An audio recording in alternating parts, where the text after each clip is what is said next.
everyone, welcome to this update video. I really hope you're doing fantastic, and we'll be talking about that area of low pressure to the north of the Caribbean and the associated fronts. They have been bringing their impacts, and the story is not over yet. Other areas are expected to experience some periods of very heavy rainfall, which may bring a flood threat, especially for those more vulnerable areas. But also winds are going to continue kicking up across the Caribbean, and also we'll be talking about that cool down. So cooler air is making its way into the region, and that is going to result in those lower temperatures over the next couple of days. But first things first, I want to get into an earthquake. So there has been an earthquake last night just offshore Venezuela. Initially, it was estimated to be a magnitude 5.2, but then it was adjusted to a magnitude 4.9, which is around the same intensity of the earthquake 2-3 days ago within that same general area. So there's been another earthquake. So it's likely to have been felt in Venezuela, of course, potentially Trinidad, Tobago, even Grenada. So you can let me know in the comments if you felt this shaking. So thankfully, it was not a very strong shaking, but it is good to be on guard because there could be more within that same general area. The Caribbean is prone to a lot of seismic activity every now and again, but we don't typically have very large earthquakes such as those exceeding magnitude 6 and even 7 on a regular, but they can happen at any time.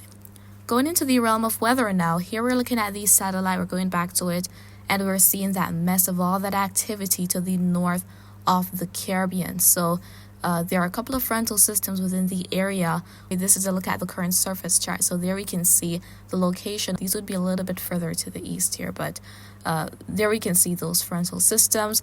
And as a result, there is that increased rainfall activity. There's been a lot of heavy rain last night in parts of Jamaica. Winds have also been kicking up and will continue to kick up through today, even those tropical storm force wind gusts. But some heavy rainfall likely happening in parts of southern Hispaniola right now, and other areas should be anticipating an increase in rainfall activity as we head through today. But looking at a wider view of the Caribbean here, see more areas, much not really happening for most of the lesser Antilles right now.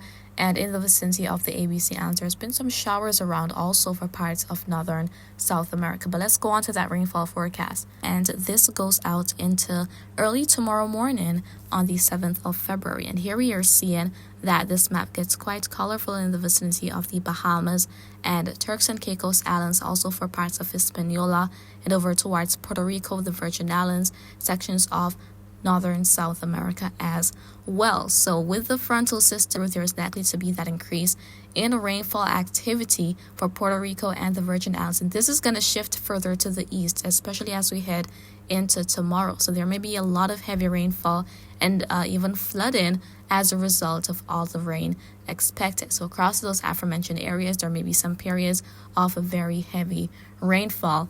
Looking towards Jamaica, most of Cuba, the Cayman Islands, not as much rainfall, especially compared to yesterday, but there may still be some additional downpours across these islands.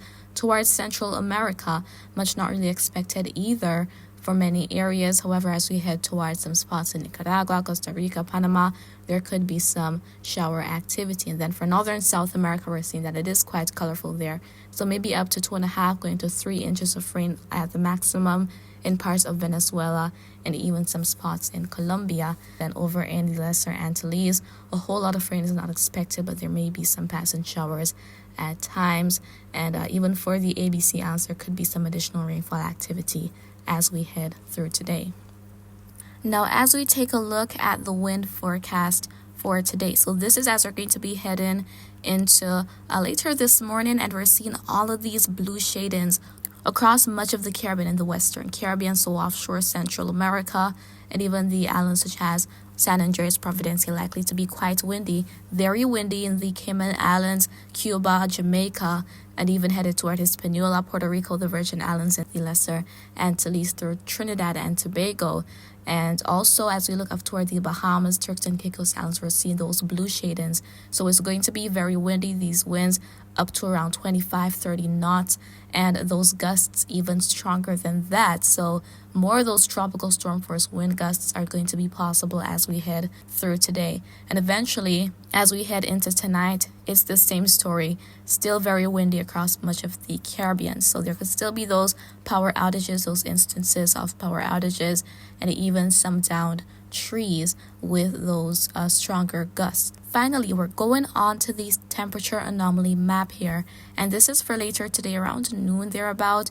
We're seeing these different color shadings, but we're focusing on those blues, which are representative of cooler than normal temperatures, below normal temperatures. So we're seeing that setting in across much of the Western Caribbean, parts of Central America, such as Mexico, Belize, Guatemala, even the offshore island sections of Honduras as well, Jamaica, the Cayman Islands, Cuba, the Bahamas, and even over towards Haiti. Now, these frontal systems is really a boundary separating cooler air from warmer air. So as the boundary passes, the cooler air is going to be setting in.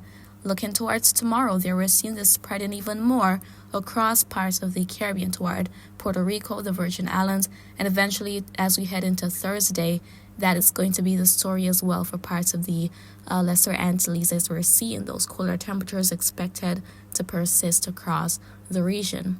Now, with the winds kicking up, those wave heights are also going to be kicking up. So this is a forecast for later today, and we're seeing these orange and these red shadings. So these wave heights in the Northwest Caribbean could be up to 15 feet, and also off the southeastern US we're seeing some of those darker red shadings as well, so that could be up to 19 and even 20 feet. And even as we head into tomorrow, we're now seeing some of those purple shadings popping up, so up to around 21, even 22 feet in wave height. So definitely not ideal for marine activities offshore the Northwest Bahamas and also the southeastern US, within that area where that low pressure system is located. And things are going to remain quite unsettled across the Caribbean as well, especially the central and western Caribbean. So that is what is going on, guys. Again, there's been another earthquake within the vicinity of Venezuela, similar in magnitude to the one that happened a few days ago. And we've still got those low pressure systems north of the Caribbean, which are influencing our weather. That rainfall activity is going to be shifting further to the east, so the northeastern islands of the Caribbean are likely to experience some periods of heavy rain as we head into tomorrow.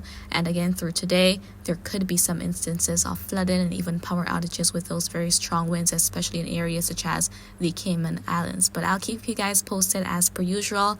And that is pretty much what I wanted to share with you in this video. So I really hope that you found it to be quite informative. However, if you have any questions, do feel free to leave them down in the comments. I'll respond to you when I can. And remember to always be weatherwise.